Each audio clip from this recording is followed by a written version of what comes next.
Hey friends, welcome back to another video. Today I'm setting up my bullet journal for November with a bit of a fairy tale inspired theme.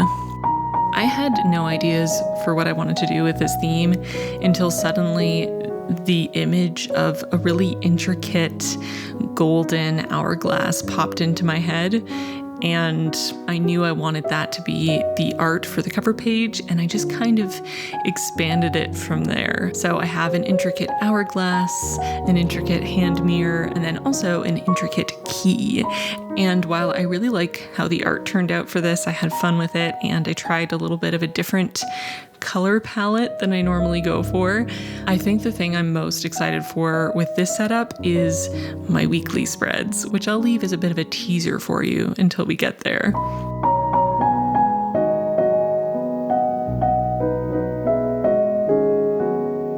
So starting with the hourglass, this is the drawing that took me by far the longest.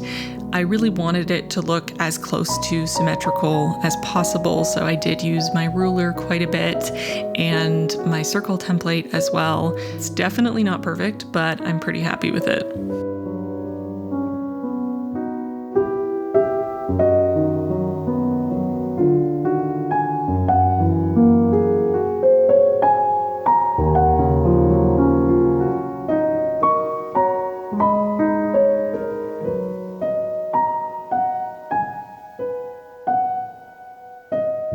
I knew I wanted to use watercolors, but I thought I would start by inking everything, letting that fully dry, and then add the color. And once again, for my patrons, I decided to make printables, both of the simple inked version so that you can color it in however you want or leave it just as the line art, as well as the painted watercolor version.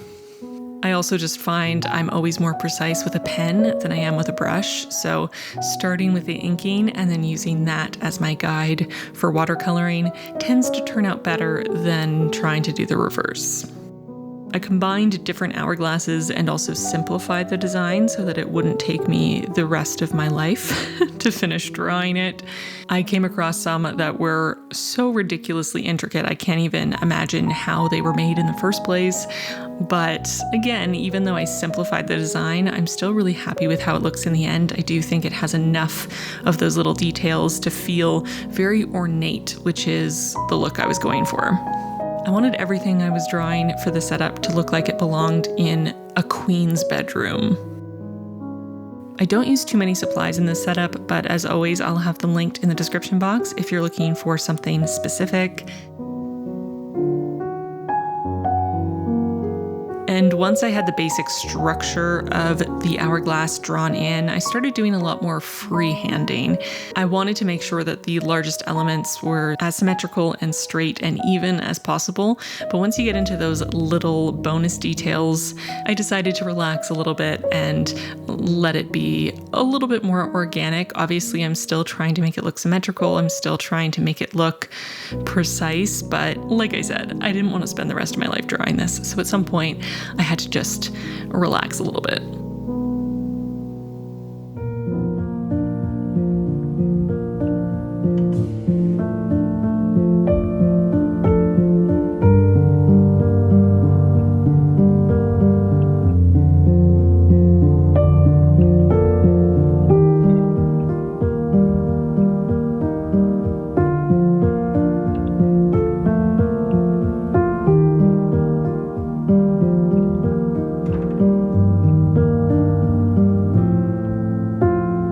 I saw a couple hourglasses that had almost a ring around the center of the hourglass, which I thought looked really cool. So I tried to draw my own heavy-looking metal ring around the center portion.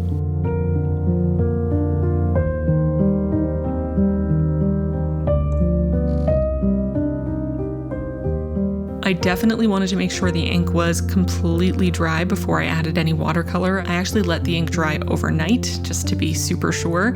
So moving over to the quote page, which is going to be my handheld mirror.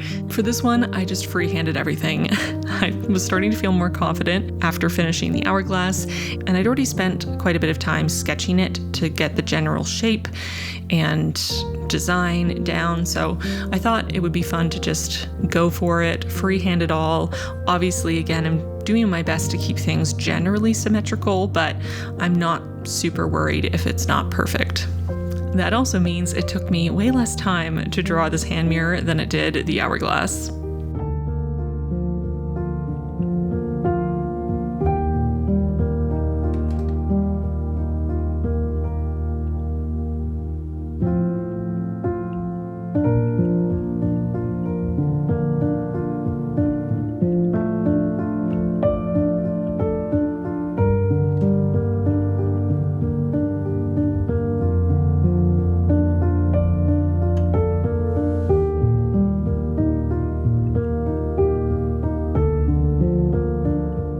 Using my stamp set for the quote, which is, "She dreams more often than she sleeps."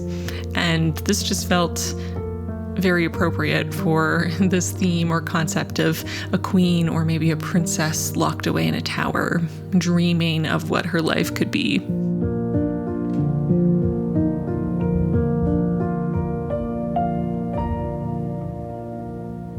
The next morning, I came back for the watercolor, and I used the original watercolor set that I bought years and years ago when I first started teaching myself how to paint with watercolors. This is a Winsor & Newton set, and I just mixed red and blue to make purple.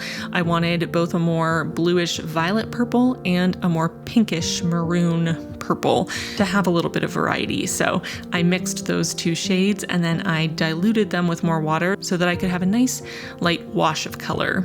Going for a wash of color on paper that isn't explicitly watercolor paper is always a bit of a challenge because you have to find that balance between enough water to get that wash, to get a nice blend without having so much water that it warps the paper. And our Journal of notebooks do a really great job. They hold up really well to water, but you still have to keep it in mind. You can't use as much water as you would on watercolor paper. And I feel like it's actually been a while since I used my watercolors. I feel like I haven't painted in ages, so it took me a little bit to get the hang of it.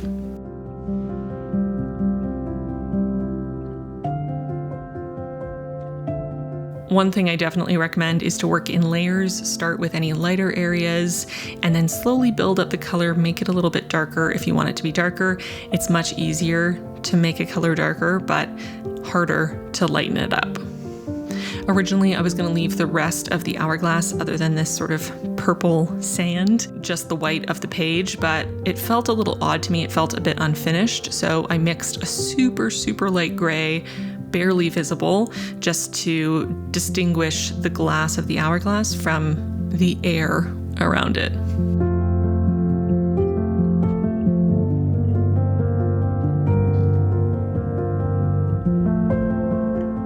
Then I grabbed the mustardy yellow from the palette. I didn't mix it with anything, I just used it straight off the palette and filled in the rest of the hourglass, all the portions that in my mind were gold or brass metal.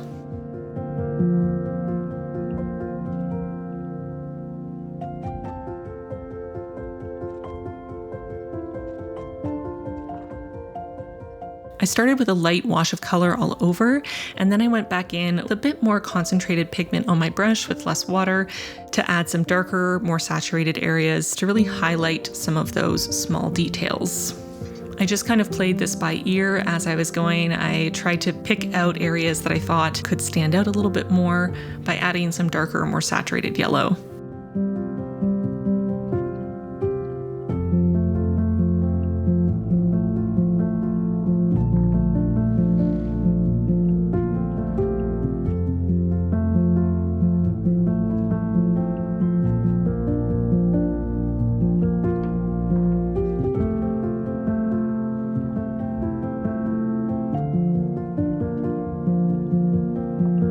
Once I finished the hourglass, I moved on to the hand mirror, and I'm starting with the mirrored surface in the center.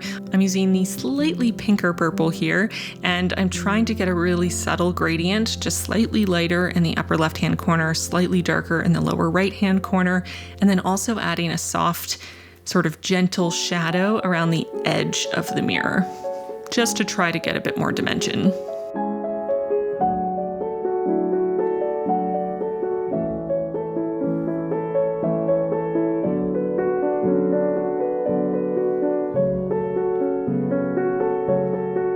Then I'm going in with my yellow and filling in all of the details. And for this one, I wanted all of those spirally, loopy sections to be darker yellow, and for the sort of flat base sections of the mirror in both the handle and the frame around the glass to be a lighter, softer yellow.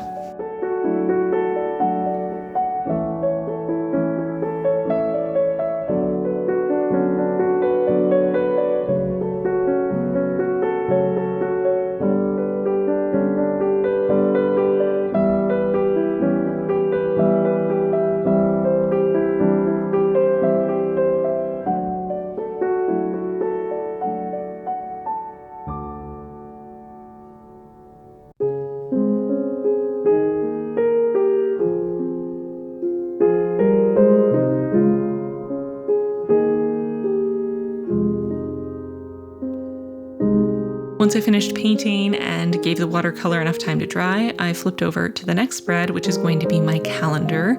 Keeping it super simple as I like to do, I am making a calendar a touch bigger than my last couple, just to make sure that I have more than enough space for each day for any events or appointments that I want to write in.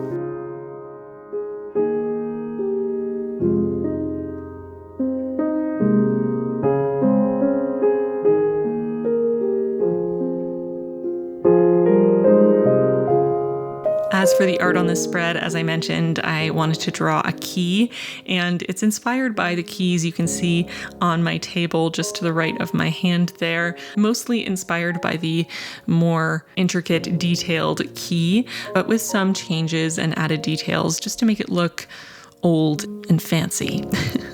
This is another one I decided to almost entirely freehand, with the exception of the longer straight areas that I used my ruler for, and for the part of the key that inserts into the lock, because I knew I wanted it to be a bit more geometric looking and I wanted it to look very structured and neat and straight. So I did use my ruler for that section as well.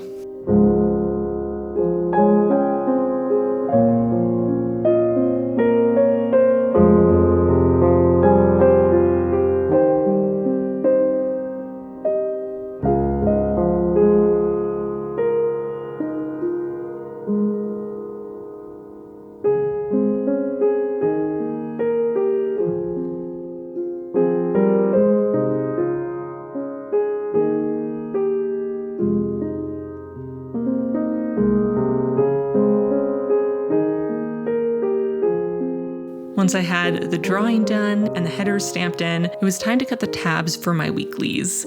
I'm cutting these as I always do. My bullet journal is a B5 size, and my tabs are 2x2 on the diagonal and 4 spaces tall on the flat side. And this time I'm cutting a page with a tab and then a page with no tab, a page with a tab, a page with no tab, for as many pages as I need to make all of my weeklies.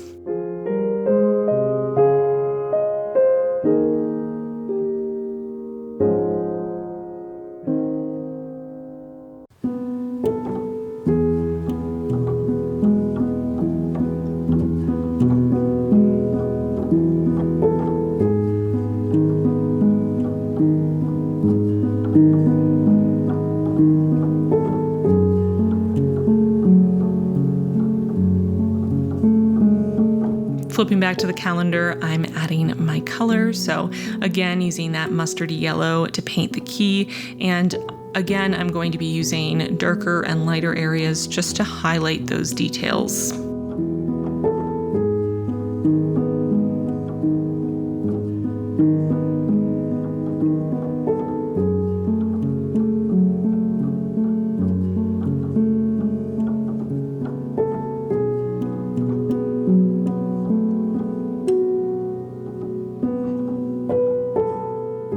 I still wanted to have purple on the spread, but I wasn't 100% sure how to incorporate it. I still wanted to have purple on the spread, but I wasn't 100% sure how to incorporate it. Eventually, I decided to add just a little shadow to the top box for each day of the week in the calendar in the purple, just to include it on the spread, as well as painting all the tabs purple so that those would be there on the right side as well. For the tabs, I decided to alternate between a more blue-toned violet-y purple and a more pink-toned purple, just for a little more interest and variety. And finally, it was time to set up my weeklies, which, like I said at the beginning, was the most exciting part for me. For those of you who have been here for a minute, you might remember that I went through a years-long phase of using the exact same weekly every single month. And eventually I felt like I wanted to change. I wanted to try something different. So I gave it a break for a while, almost a year, I think, if not slightly over a year. But now I'm coming back to it. My good friend, the rolling weekly. I am actually so excited to use the rolling weekly again. I really liked the weekly I was using before. It still maintained a lot of the elements that worked for me from the rolling weekly, but for whatever reason, the past month or two, I've just been getting a little bored of my weekly spreads again, and I was thinking about whether I should try something completely new. Maybe I should try dailies. What did I want to do? And eventually I just came to the decision that I wanted to try my good old rolling weekly again. It worked for me for a very long time. I think it's a great spread, and I'm really excited to use it again. So if you are new and you don't know what I am talking about, I'll link the video where I explain in detail what the rolling weekly is, how to set it up, how to use it, why I like to use it. It's an older video now, but I think it still has a lot of value to give.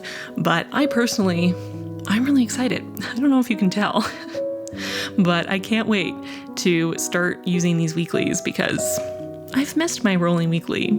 So with that, I'll do a final flip through of all the spreads. Let me know what you think in the comments down below. Leave the emoji that most makes you think of a princess or a queen in a tower in the comments if you made it all the way to the end of this video. Thank you if you did. Thank you as always to my patrons for your support. Don't forget, if you want printables from this spread, first tier patrons will get the cover page hourglass art, both as an inked drawing and the watercolored version. And patrons in the top 2 tiers will get printables of all 3 pieces of art from this setup, both as inked versions and with the watercolor. So that brings me to the end of this video. Thank you so much for watching. I hope you enjoyed it, and I'll see you really soon in my next one. Bye, friends.